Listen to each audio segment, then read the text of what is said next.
Klimatická zmena je skutočná. Je to jednoducho fakt, ktorý potvrdili odborníci po celom svete. Z dážnikov nám zostáva niekedy len ementál po tom, čo nás zastihnú cestou domov zo školy krúpy veľké ako pingpongové loptičky. Klimatická kríza je vážna téma, no aj pri nej je dôležité vedieť rozlišiť pravdivé informácie od nepravdivých a namiesto paniky konať. Organizácia UNICEF, ktorá dlhodobo a systematicky pomáha deťom, sa snaží robiť zmeny, ktoré pomôžu ľuďom po celom svete. Vytvára projekty, do ktorých zapája aj mladých ľudí, aby spoločne bojovali proti klimatickej kríze.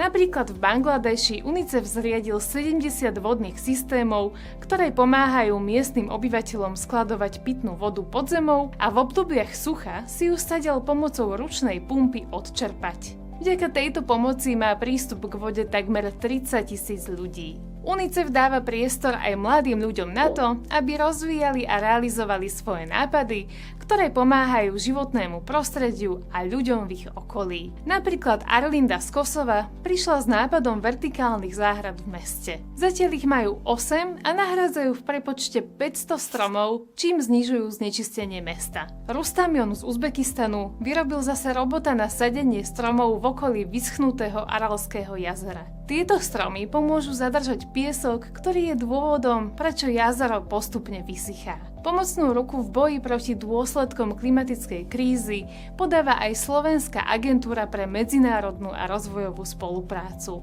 Možno ju skôr poznáš pod menom Slovak Aid. Podporuje dobré a prospešné nápady, ktoré pomáhajú našej planéte a ľuďom, ktorí si nedokážu pomôcť sami.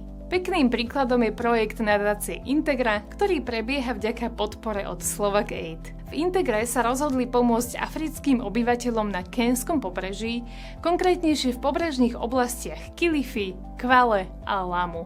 Ľudia sa odtiaľto pre zlé klimatické podmienky sťahujú zo svojich rodných dedín do veľkých miest. V mestách však žijú v zlých podmienkach, často bez práce a bez nádeje na dôstojný život. Integra sa rozhodla im v tejto ťažkej dobe kešu pomôcť tým, že vysadí 1 000 000 kešu stromov. Zasadené stromy kešu im pomáhajú podnikať a tiež znížiť dosahy klimatických zmien. Toto bolo len zopár príkladov toho, ako UNICEF a Slovak Aid pomáhajú ľuďom a touto pomocou zároveň prispievajú k zmierneniu klimatických zmien. Dobrou správou je, že klimatickú krízu môžeš ovplyvniť do istej miery aj ty.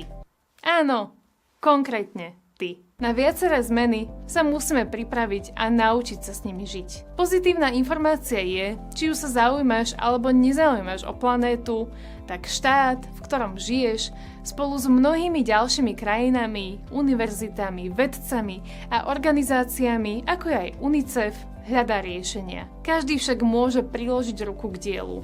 Partia študentov zo Slovenska, ktorí si hovoria mladí faktivisti, dohľadávajú fakty a dáta o klimatických zmenách a vyhodnocujú dáta zozbierané vlastnými meračmi kvality ovzdušia, ktoré sú inštalované na Slovensku. Skúmajú ich a jednoducho vysvetľujú fakty, ktoré sa týkajú tém ako sucho, povodne, hlad, kvalita vody a kvalita ovzdušia.